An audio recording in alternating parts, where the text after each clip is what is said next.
Throughout history, mankind has reported on all sorts of strange occurrences: witches, werewolves, vampires, UFOs, ghosts, angels, and demons. Are these all just urban legends, stories, or myths? Or is there some form of truth that lurks in the shadows? Together, we endeavour to explore and investigate these strange occurrences which have taken place throughout mankind's history.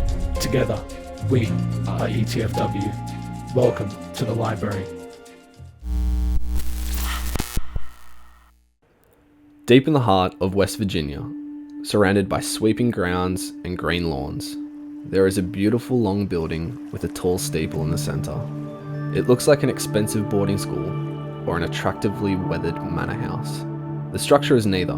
Now abandoned, it was once the Trans Allegheny Lunatic Asylum, and its halls witnessed atrocities that left their mark on the building and the surrounding community.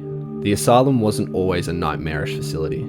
In fact, when it was commissioned in the early 1850s, its conception marked one of the first hopeful developments in centuries for mental patients. The building was the brainchild of Thomas Story Kirkbride, a doctor and crusader for the mentally ill who founded what would in time become the American Psychiatric Association. Kirkbride built on the foundation established by famous reformer Dorothy Dix, who sought to disabuse people of their misconceptions about mental illness, namely that it was a shadowy, irreversible condition best treated in darkness, with force and physical restraint.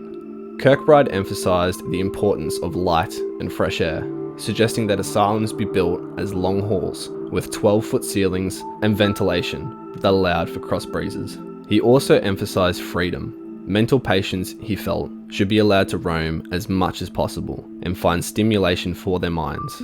They would behave better, not worse, if given more control over their own lives.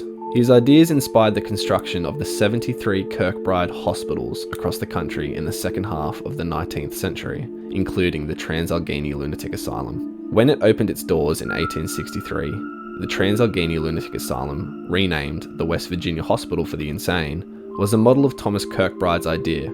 It could house 250 patients, each with their own comfortable room. Skilled stonemasons had been brought in from Germany and Ireland to contribute to the architecture that featured wide open windows, giving patients access to natural light and fresh air. The grounds were magnificent and sustainable, including a working farm, waterworks, gas well, and cemetery. It was as architect Richard Snowden Andrew had intended it to be, a self-sufficient, state-of-the-art facility designed to make patients feel at home, well cared for, and restored. Then, in 1881, disaster struck. Due to an increase in mental health diagnosis and the stigma surrounding the disease, the Trans Allegheny Lunatic Asylum found its tranquil facilities overrun, housing almost 500 more patients than they had ever imagined. The farm and dairy on the compound, originally designed to provide for 300, were unable to meet the increased demand that came with overcrowding. Patients began to suffer from malnutrition, which only exacerbated mental health issues. And by 1938, the Trans Allegheny Lunatic Asylum was 6 times over capacity. The patients inside were running wild, and the hospital staff became outnumbered and struggled to regain control. At its peak in the 1950s, the hospital was holding 2,600 patients, more than 10 times the number it was intended to house. To expose the terrible conditions within, the Charleston Gazette attempted to send in a crew to investigate the inner workings of the asylum. What they found shocked them. Patients were sleeping on the floor and in freezing rooms due to a lack of furniture and heat. The overcrowding had resulted in overworked staff and a decreased emphasis on sanitation. The once bright, clear windows were covered with grime, darkening and further chilling the rooms. The wallpaper was peeling from decay, and where it hadn't disintegrated on its own, the patients had torn it off in panic. Worse still, were the patients themselves. Those whom the staff deemed unable to be controlled had been locked in cages in open spaces in an attempt to make more bedrooms available for less worrisome inhabitants. The asylum had also become a training ground for experimental lobotomies, as Walter Freeman, the famous surgeon and lobotomy advocate, opened up shop.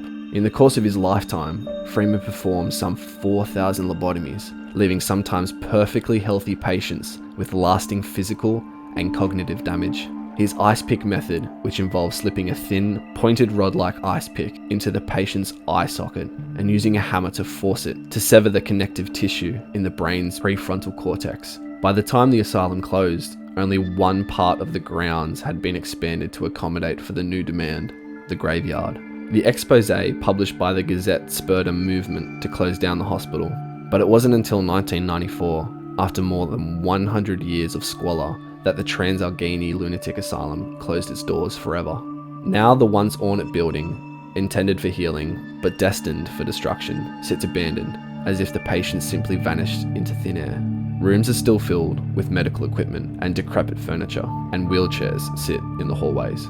Since 2007, tours have been made available for those who wish to see the asylum firsthand. Ghost hunters, the building's most frequent visitors, say they can feel the presence of the hundreds who perished in shocking conditions. Strange noises emanate from its long and chilling hallways.